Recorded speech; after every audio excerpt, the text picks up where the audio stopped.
Hello, friends. Very divine greetings of this enlightening day to all of you. I hope you all are doing pretty well in your respective lives. Dear friends, tomorrow is the Republic Day, that is 26th January. And this day is actually very auspicious in Indian history, as this day embarks the revolutionary movement. So let's fill ourselves with great feelings of patriotic pride and nationalism, helping us to be at our 100% enthusiasm and very energetic. So, my dear friends, I would like to dedicate a few lines to our motherland, that is India, which is actually shining like a star in the global economy in today's scenario, and will always shine like this, as this is the nation among nations, our pride, our India. So I would like to recite a few lines, as I have composed a poetry. Here I am using the word kite, as all of us are aware of this particular term. A kite is an object which actually symbolizes lightness and victory as it flies in the sky. And here the word sky represents the entire globe, right, in my poetry. So here it goes. I am a kite, fly with me. I soar high up in the sky. With colorful tails like birds, I fly. In the sky, I shine like a star. I make the sky sparkle with colors.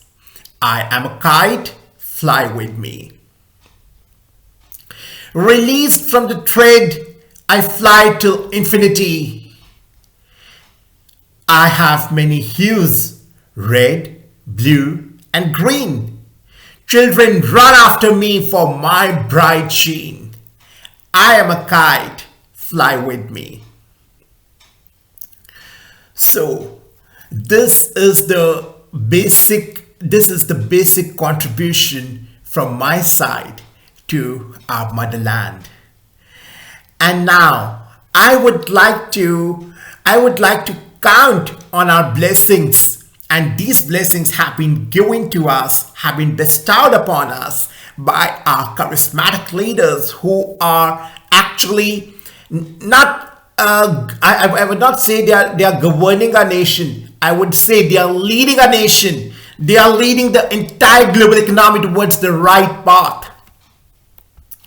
So, the basic foundation underlying their overall ideology of actually operating the entire system is to consider the entire globe as the family, who are not just concerned about the economic figures. They are actually very much concerned about the holistic development, economic development, the real development of the mankind, the real development of all the components across the globe, putting in their best efforts, not getting affected by any critic, just giving their best, keeping in mind what does their motherland want,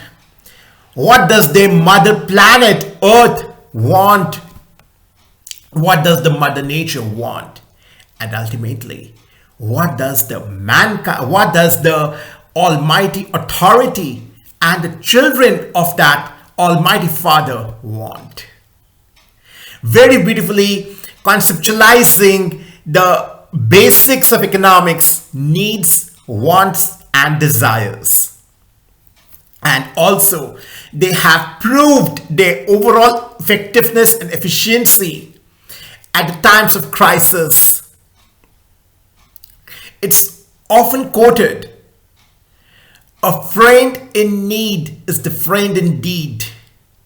So, a basic nature of compassion and humanitarian assistance and the basic unified approach towards the entire globe based on the basic ideology of the global family. Vasudhaiva Kutumbakam is the underlying principle of our overall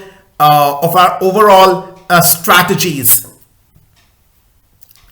Hence, in the times of crisis, we acted very, very compassionately because that's our original nature. For instance, we rendered our services towards the supply of vaccines, then helping various economies who were undergoing the policy paralysis. This is really great, really commendable. So we should actually count on our blessings being bestowed upon us by our leaders.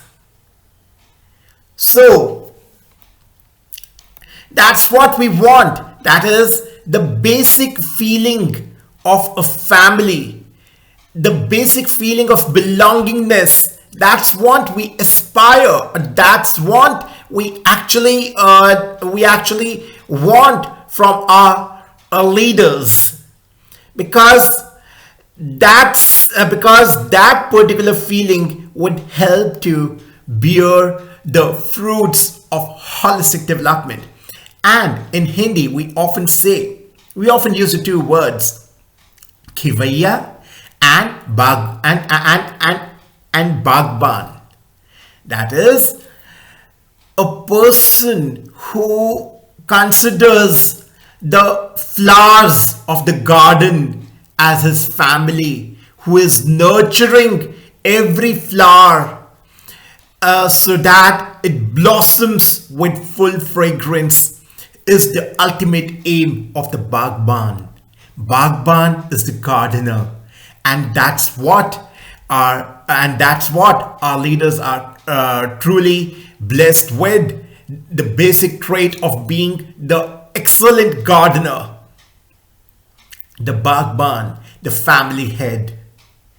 And another word, khivaiya.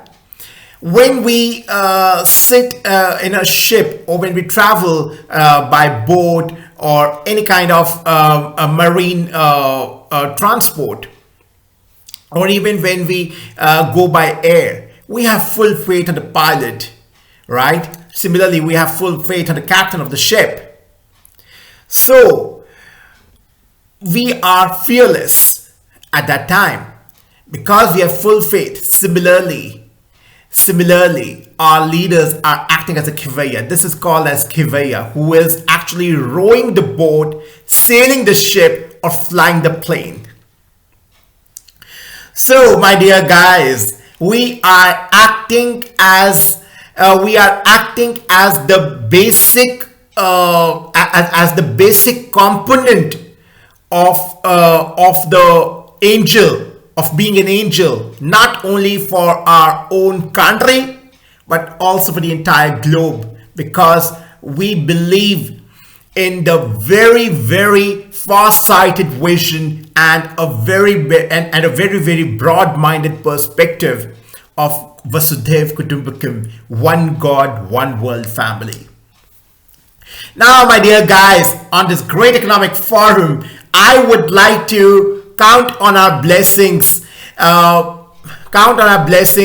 As we have been blessed with very great leaders from quite a number of years since we got independent. And one of them is actually Mahatma Gandhi. He has actually laid down the 7 sins which are being committed in the society as a whole, and which obviously we should refrain from. So, how does the current trend of globalization relate to Gandhiji's 7 sins? That is, what all efforts we need to put in so that we actually try not to commit those sins. So I'm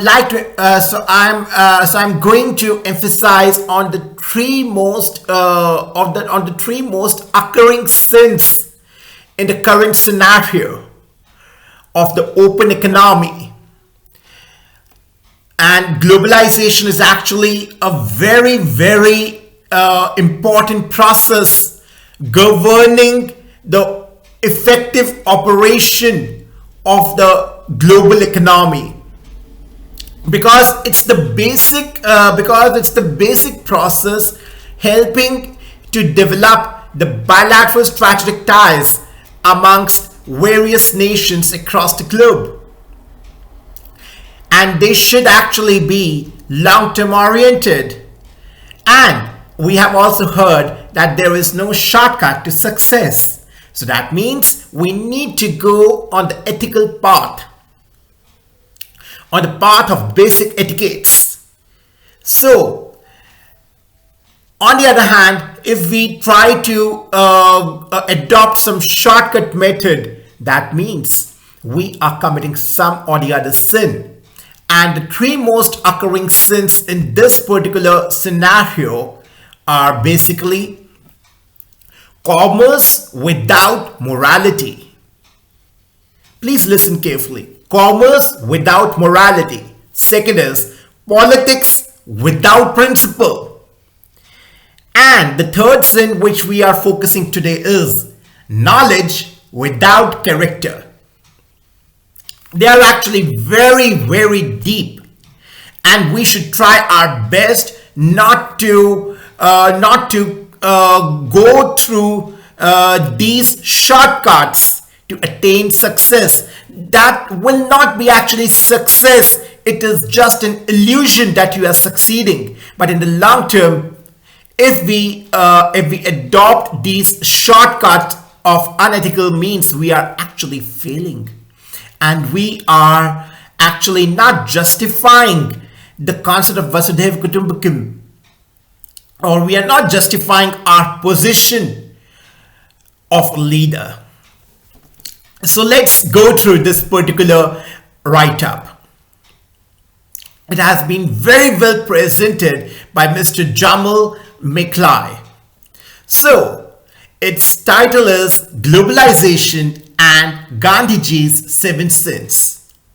So if the inequality arising out of the unqualified pushing down of costs for the capital actually represents commerce without morality, the politicians who have enabled the taxation system that facilitates this represent politics without principle.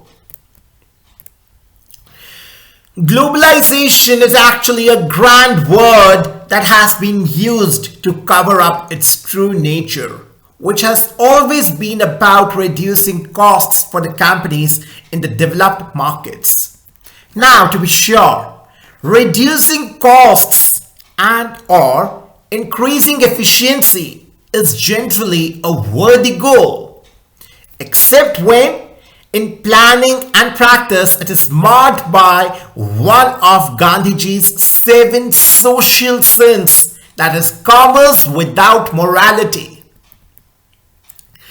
There is actually no gainsaying that globalization has actually improved the economic lot, often substantially, of millions of people in the poorer countries. But it has also led to a stupefying increase in inequality in both developing and developed countries. And while this may not have really mattered on balance thus far in the poorer countries, because as they say, a rising tide lifts all the boats, it has come back to bite the rich world viciously. For instance, the horrifying increase in inequality in the United States of America has actually resulted in San Francisco being reduced to a pre-third world city, worse in some case than the Mumbai in which maximum of us have grown up. When the human excrement fouling many parts of a city that was for decades touted as one of the loveliest and most livable cities in the world. And San Francisco is actually not alone. Toronto, that used to be a quiet urban backwater a few decades ago, actually suffers similar street life in certain areas. Now, being a Gujarati, Gandhiji understood that commerce is actually very necessary to grease the wheels of economic progress. And being a far-sighted human, he also understood that the natural instinct of commerce needs to be flavored with morality in order to make it truly sustainable. So, this basic flavor of the moral standards and ethical code of conduct can actually be added in many ways, from Henry Ford ensuring that his workers earned enough to afford his cars in a more structural sense, to a tax code that is specifically focused on ensuring that inequality does not climb beyond a certain point. And I also know that in the 1980s, the capital gains rate in the United States of America was 80%. But today, it is only 15%. And one of the sure signs that has been too low for too long is the obvious fact that there is too much capital in the world. The asset prices have risen and risen and risen, and finally, inflation has taken off. Again, till a year or so ago, there was so much capital sloshing around that professional investors were compelled to invest trillions of dollars at the negative interest rates. While the US Fed has finally pushed the interest rates higher, the real rates, that is the interest rates minus inflation, which affects the real people, remain negative. So we are in this pickle because the tax code, certainly in the USA, is written by the politicians who enjoy one more of Gandhiji's 7 cents, that is politics without principle. The highest bidders occur the corporate sector, HNIs, and their relatives call the shots. So the tax code is actually structured to ensure that the rich get richer and the wealthy get super wealthy. So this galloping inequality actually needs some kind of circuit breaker in the tax code, rather like debt ceiling, to resolve, which of course needs a return to some kind of politics with principle. As a result of all this, we are now in a world where these failures are actually leading to a huge amount of instability in the financial markets, with financial crisis occurring more and more frequently. And here, another one of Gandhiji's 7 cents, that is knowledge without character, actually taking the center stage. The financial regulators, supposedly imbued with the most detailed knowledge of markets, have certainly, since the 1980s, failed to show the backbone they needed. Starting with Mr. Alan Greenspan in 1987, the US monetary authorities made investing a tea party by issuing what became known as the Greenspan pot. The Fed told the investors, mostly already wealthy people, exactly what it was going to do, sometimes almost to the day. This made investing a near zero risk game. And also, with the Fed, charitably speaking, asleep at the wheel, inequality continued and is still continuing to surge. Equally, the investors have forgotten how to price the risk, as a result of which the financial crisis have become ever so much more common. 6 of the 8 financial crises in the last 100 years have happened since 1980. I repeat, 6 of the 8 financial crises in the last 100 years have happened since 1980. That is, the last 42 years have seen a very, very tough time, wherein nearly about 80% of the financial crisis have taken place. And so it goes. Now, my dear friends, after having a broad-minded understanding on the basic conceptual framework which is required for effective functioning, that is the ethical code of conduct, with the effective incorporation of the moral standards, I would like to move to a very, very strategic topic of today.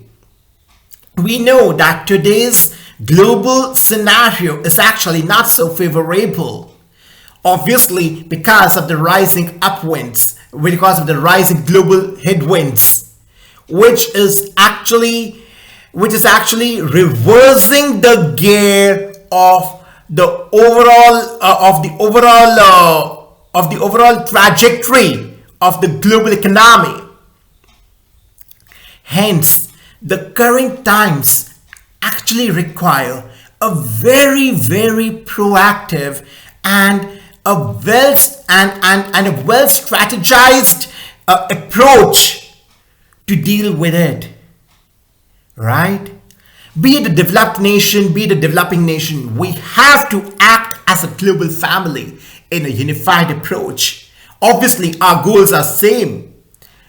That is, the holistic development of all the components in an equal manner. Right? And it will cover all the important strategic goals, be it sustainable development goals, be it reduction of inequalities. That is, this is the basic concept of the holistic development, right? So, we require a very, very charismatic leadership approach towards this particular situation. So, in this regard, I would like to quote that the global economy needs a new powerhouse, and India is actually stepping up in this particular regard. So, my dear friends, India's economic transformation is kicking too high gear. The global manufacturers are actually looking beyond China, with the Prime Minister Shri Narendra Modi ji stepping up to seize the moment. The government is spending nearly 20% of its budget this fiscal year on the capital investments, the most in at least a decade. Modi ji is actually closer than any predecessor to being able to claim that the nation, which may have just passed China as the world's most populous, is actually finally meeting its economic potential. Now, in order to get there, he will have to wrestle with the drawbacks of its exceptional scale, the remnants of the red tape and corruption that has actually slowed India's rise, and the stark inequality that defines the democracy of 1.4 billion people.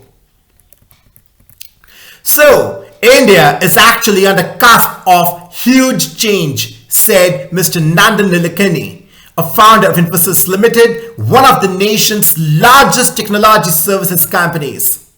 India has quickly created a capacity to support tens of thousands of startups, a few billion smartphones, and data rates that rank among the lowest in the world, he said. USA-China rivalry is actually providing a tailwind. India and Vietnam will be the big beneficiaries as the companies move toward a China plus one strategy. The supply chain analysts say. So that's what, my dear friends, we need to basically identify the opportunities in the existing era of the threatening situations across the globe. That's the basic trait a charismatic leader possesses.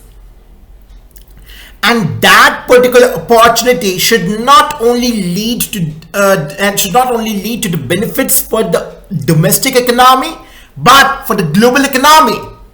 That is how we can be how we can be a very useful asset for the entire globe.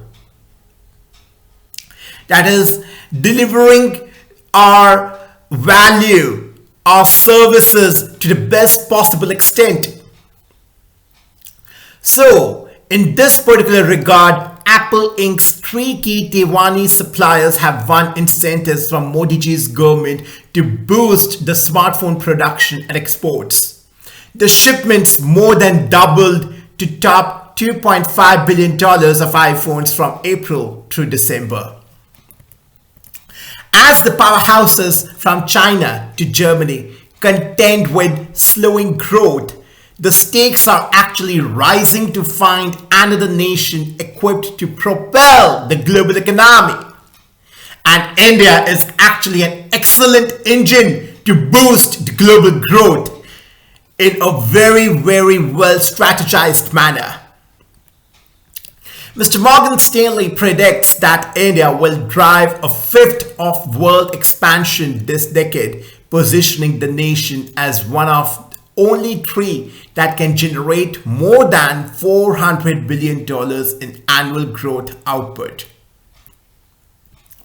The thesis is actually reflected in the global equity markets, with India's Sensex index trading last quarter at the highest in a decade versus the S&P 500. Relative to other emerging markets, the Indian stocks have never been that higher.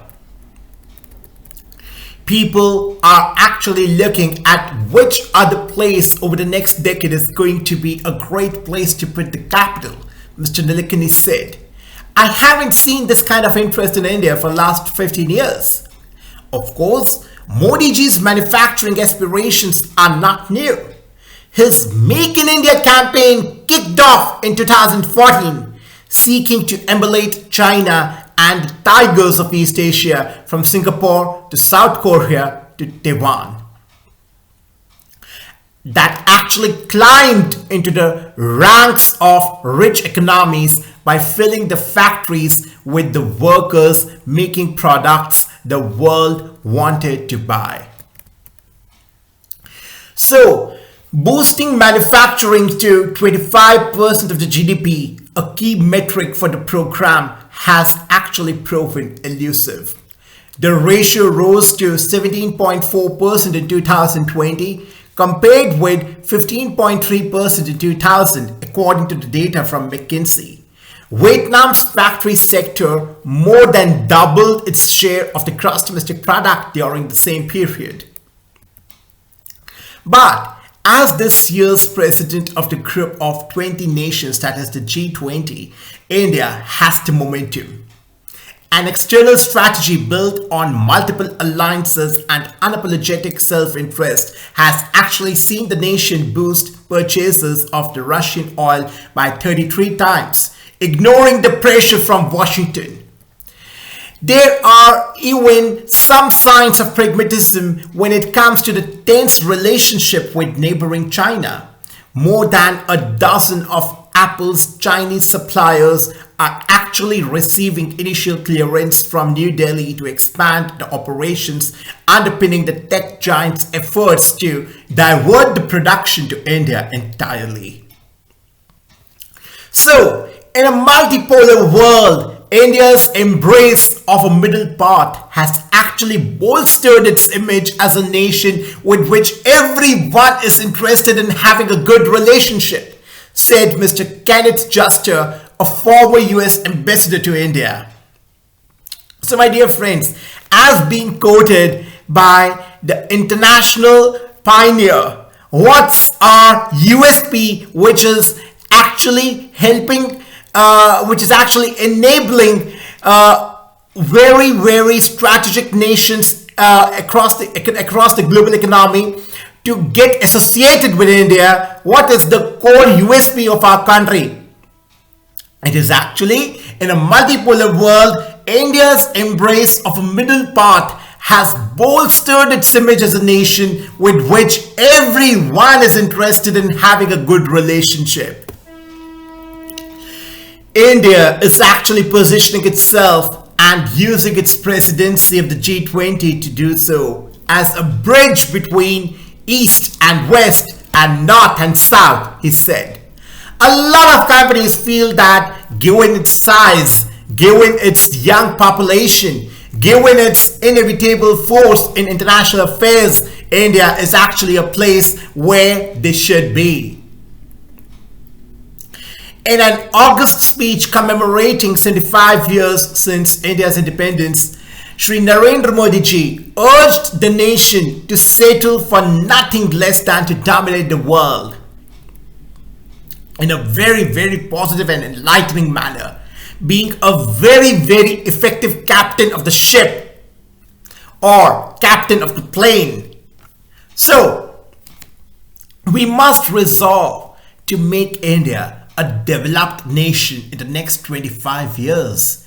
India would be a developed nation in the next 25 years as per his vision, as he said this at the Red Fort in New Delhi, occasionally striking the air with clenched fists. Helicopters showered the crowd with flower petals before he spoke. Bloomberg Economics expect the nation's per capita income to actually pull even with some developed countries in that span, putting Modi ji's goal within the reach.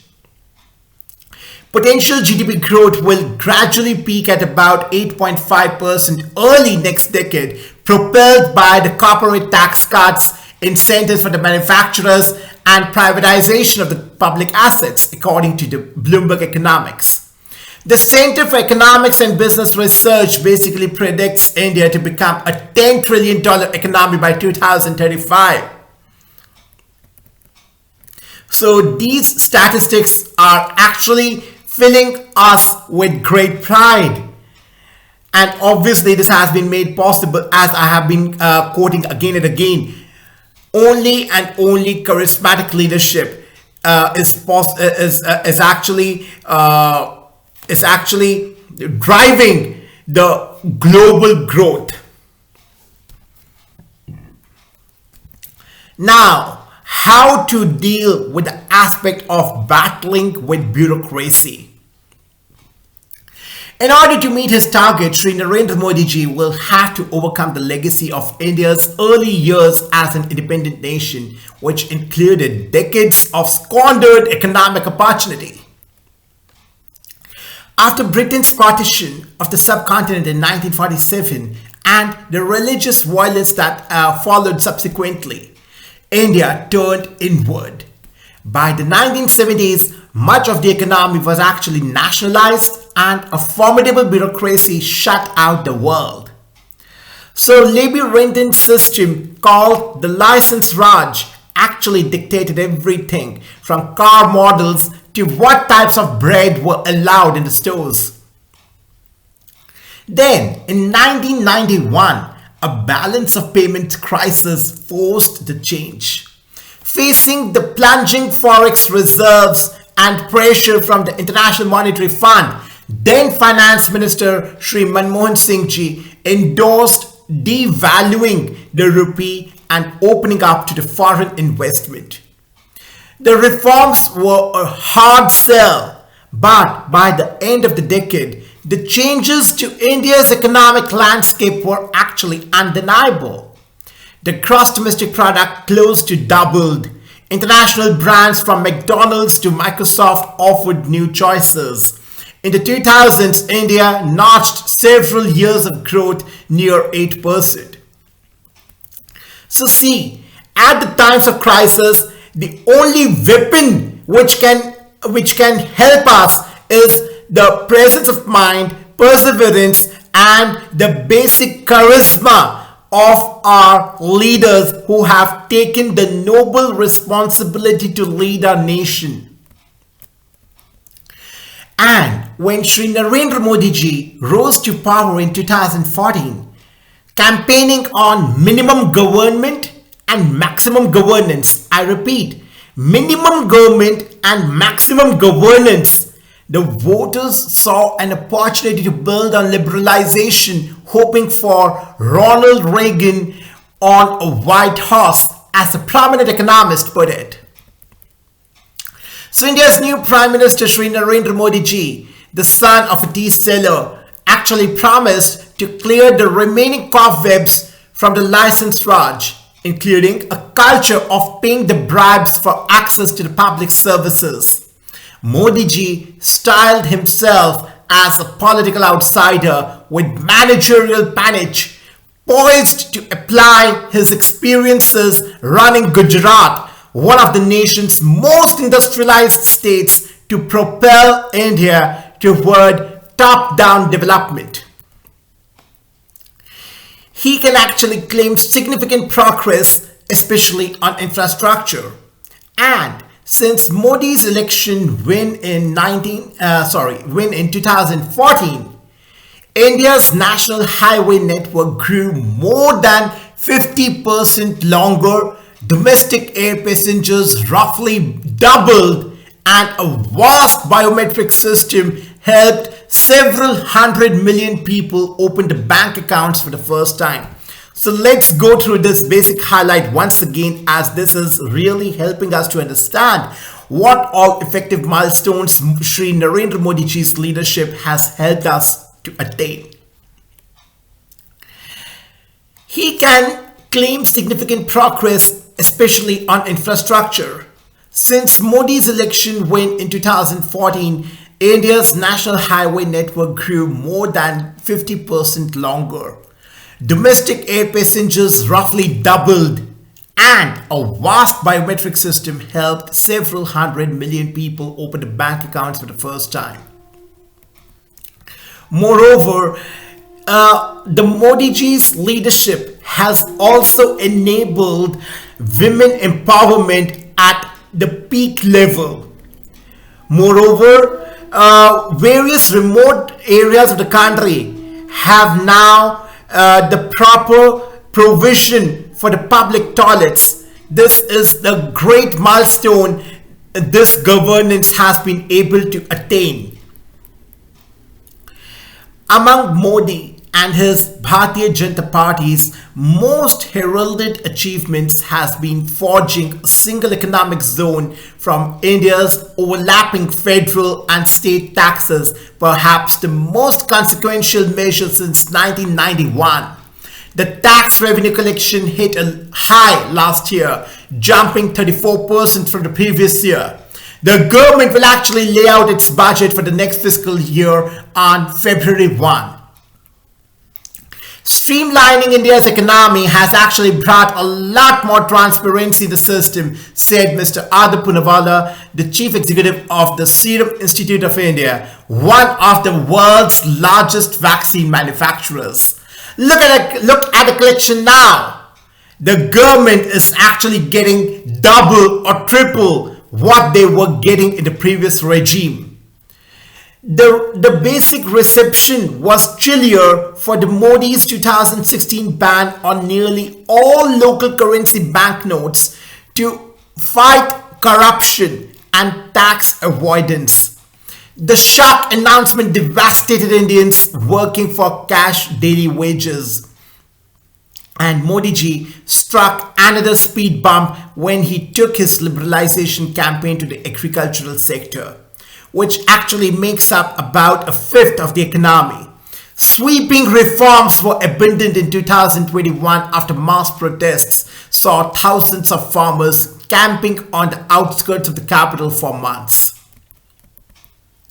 Mr. Gurcharan Das, an author and former chief executive of the Procter & Gamble India, said Modi ji still has much to prove if he wants to transform India in the way that Margaret Thatcher revolutionized Britain.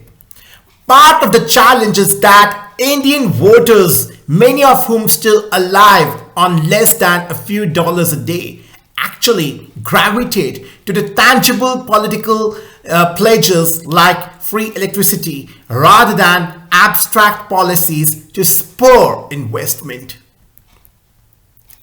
In India, nobody, I repeat, nobody has sold the reforms, so people believe they will make the rich richer and the poor poorer, Mr. Das said. But Mr. Sanjeev Sanyal, an economic advisor to Modi's administration, projected confidence and actually emphasizing on the issues as teething troubles that would actually afflict any young nation. Boosting supply side productivity, enabling creative destruction, and continuing to reduce absolute poverty are among India's objectives for the next 25 years, he said, which would actually enable India to become the developed nation. So I repeat these three key aspects on which we really need to capitalize, which will actually help us to get converted to the developed nation. That is, boosting the supply side productivity, enabling the creative destruction, and continuing to reduce absolute poverty.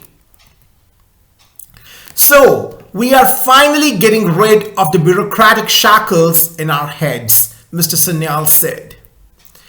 Now let's discuss the main aspect of rising inequality.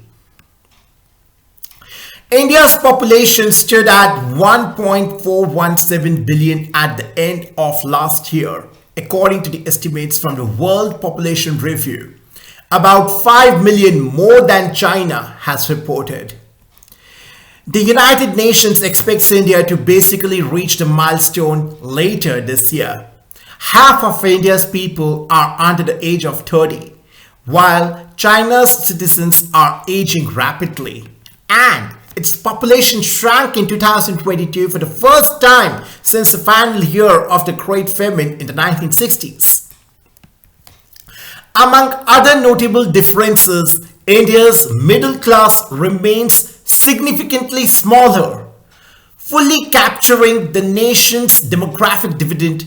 Perhaps its biggest advantage compared to the bigger economies will require broader wealth creation that resolves high unemployment among women, minorities, and young people.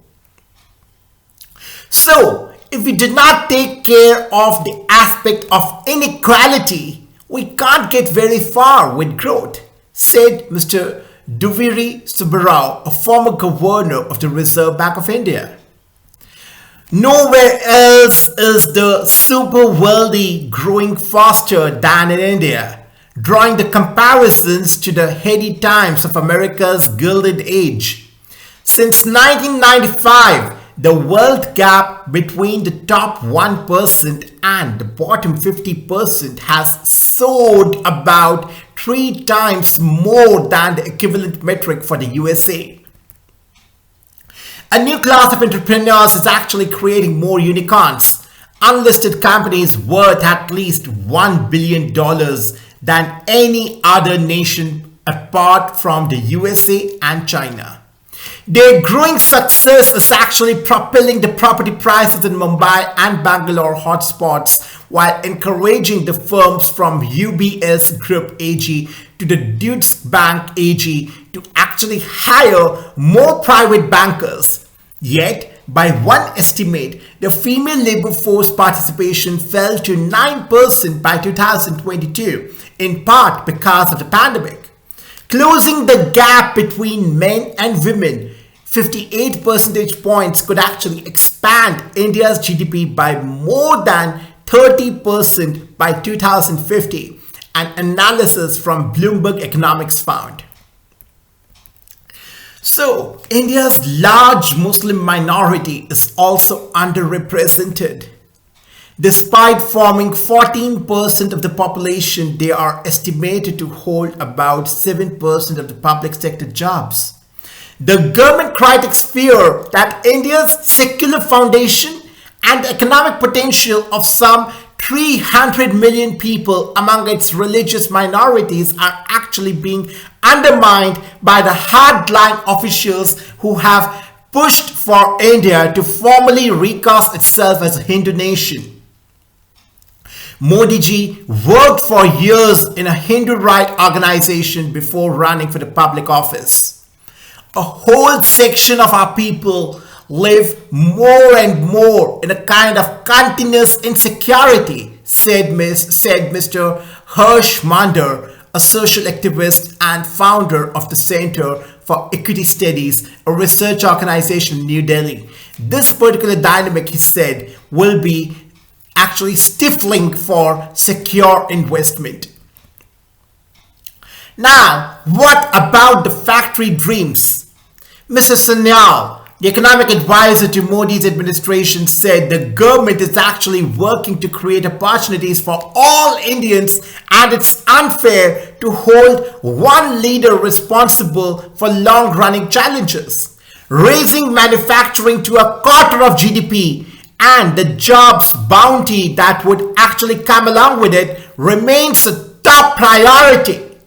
While India's contribution to the global trade is actually less than 2%, the merchandise exports exceeded a record $400 billion last fiscal year. Now, in order to compete with China, the government is actually providing more than $24 billion in incentives over the next few years in more than a dozen industries. Some of the money will actually support the production of mobile phone handsets by Wistron Corp and Samsung Electronics Company, the semiconductors by Horn High Precision Industry Company, and solar panels by the Reliance Industries Limited. In the coming months, the program will be extended to the manufacturers of electrolyzers and other equipment needed to make green hydrogen. The next step is actually boosting production beyond the world's manufacturing behemoths. Mr. Shiv Bhargav, the founder of BHARAT Exports, a mid-sized garment exporter, said building scale in India can actually be difficult.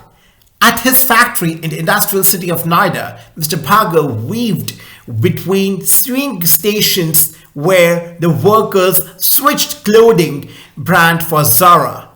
He has about 1,000 staff in the country, but says he would have more if it were not for relatively restrictive labor laws. Modi ji has sought to streamline the rules, sparking fierce opposition from the state governments. Compared to the Bangladesh economy, our costs are actually 40% to 50% higher, Mr. Bhargav said. So when the economy of a country goes up, then the labor has the option to have better options. Some younger Indians aspiring to the white-collar work are deferring employment rather than laboring in a factory. About half of the potential workers under the age of 30 are not even looking for the jobs. The numbers are also explained by the changing employment patterns, especially in the rural areas, home to much of India's population. In Haryana, a key farming state, the evaporation of the agricultural jobs has actually forced the workers to migrate from towns to the urban centers. Perched on a rope caught, Miss Kusum, a young woman who lost a teaching position during the pandemic, said liberalization has actually benefited the village of Mundakera. Her family can now afford a washing machine and a motorcycle. Every morning she uses her smartphone to scan the Google for employment opportunities and catch up on the current events. But as the farming declines, she said, India has to move faster to equip her generation with marketable skills in a more globalized economy. The quality jobs are now scarcer in the Mundakara area, where the tidy brick homes surround a pond speckled with algae. Our education is not skill-based and the private sector needs that, she said. Now, how to build India's future? Even with those obstacles, optimism still pervades India's business elite. The entrepreneurs are actually eager to capitalize on a stronger tolerance for the risk-taking, higher consumer spending, and a vibrant ecosystem for digital startups.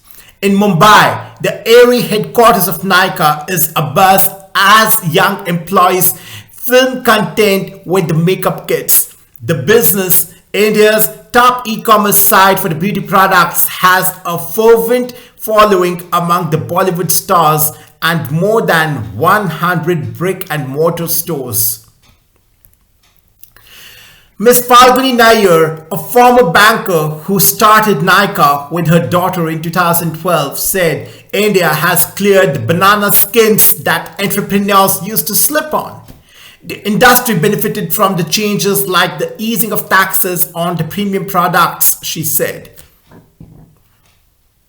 In 2021, Nykaa raised nearly 53.5 billion rupees, that is $660 million, in a stellar initial public offering, helping to make Nair the country's richest self-made woman. Before we know it, we will be the third largest economy in the world, she said. Nair's often asked if consumption is actually stronger in cities than in the rural areas, to which she replies, not anymore. In many towns, if earlier we used to see the fans, now they will have air conditioners and refrigerators. Modi ji's popularity actually remains robust, giving him a platform to enact the change that many world leaders would envy.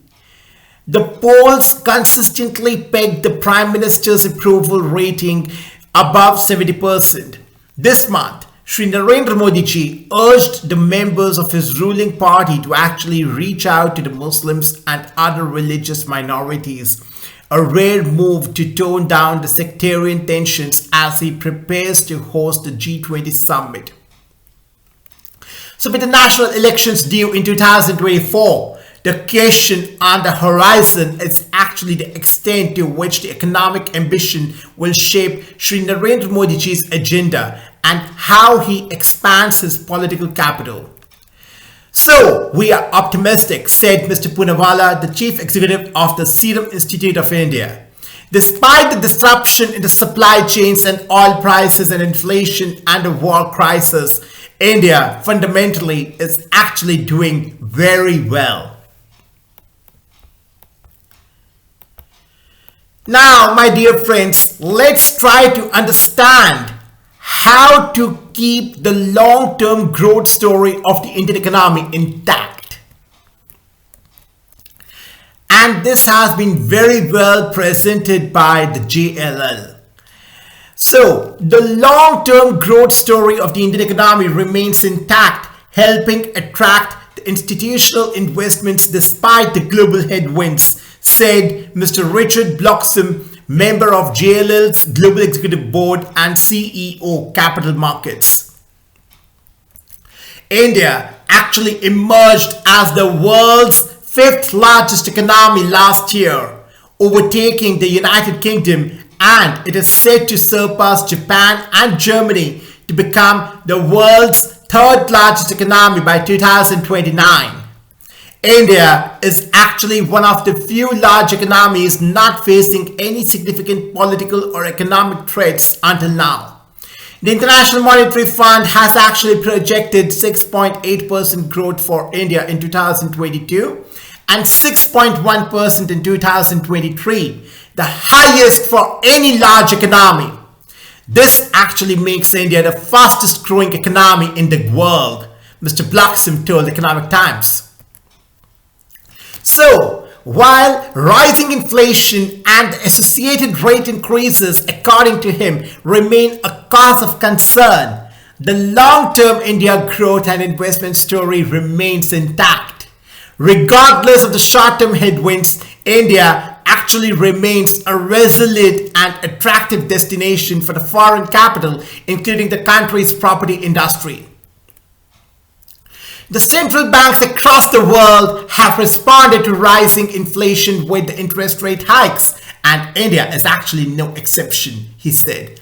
But despite a slew of challenges, including global headwinds, the growth story of India still remains a bright spot. The institutional investors have actually continued to pour money into the Indian real estate sector. More than $5.1 billion or 38,480 crore rupees of investments in 47 deals were made in 2022. JLL India data showed. So in aggregate terms, that amounted to a near 20% growth. India continues to be a growing focus for international capital, and real estate markets continue to be more transparent and more mature. These factors actually bode well for the international investments, Mr. Bluxham said. So, the institutionalization of India's real estate is actually expected to pick up pace. Transparency in the sector is expected to increase from here on. And this aspect will actually attract a larger share of global investments in the years to come. The long-term growth perception towards India is unlikely to wane anytime soon, he added. So, in real estate, the commercial offices continue to be preferred investment segment in India. In addition to this, warehousing and data centers will also attract a major share of institutional investments. Warehousing has actually been attracting a lot of investment in recent years. The pandemic was a catalyst for growth when the usage of warehousing facilities by the e-commerce platforms rose sharply. The warehousing industry has emerged as a resilient asset class and continues to show an upward trend within the real estate sector. There is an increased interest from the institutional investors in this particular sector, which is driving the demand for the quality grade A properties, Mr. Bluxham said. So, my dear friends, this entire discussion has been very, very fruitful, helping us to realize the basic strengths being possessed by our economy and how it can propel the global engine to actually create miracles for the entire globe. Moreover, the effective SWOT analysis and pestle analysis are the basic keys which need to be undertaken on a continuous basis, because this will actually help us to conceptualize what all strengths we possess, what are the basic weaknesses we are still having, and what are the opportunities and threats being presented by the external environment. And this is the continuous process in order to be well aware of the internal environment and external environment at the same time. So, this is the great moment of pride, my dear friends, great moment of pride, when we realize that we are heading in a very, very positive manner. We are heading in a very, very positive manner. So once again, I would like to extend very, very precious greetings of this Republic Day to all of you, Thank you so much. Namaskar. Jai Hind.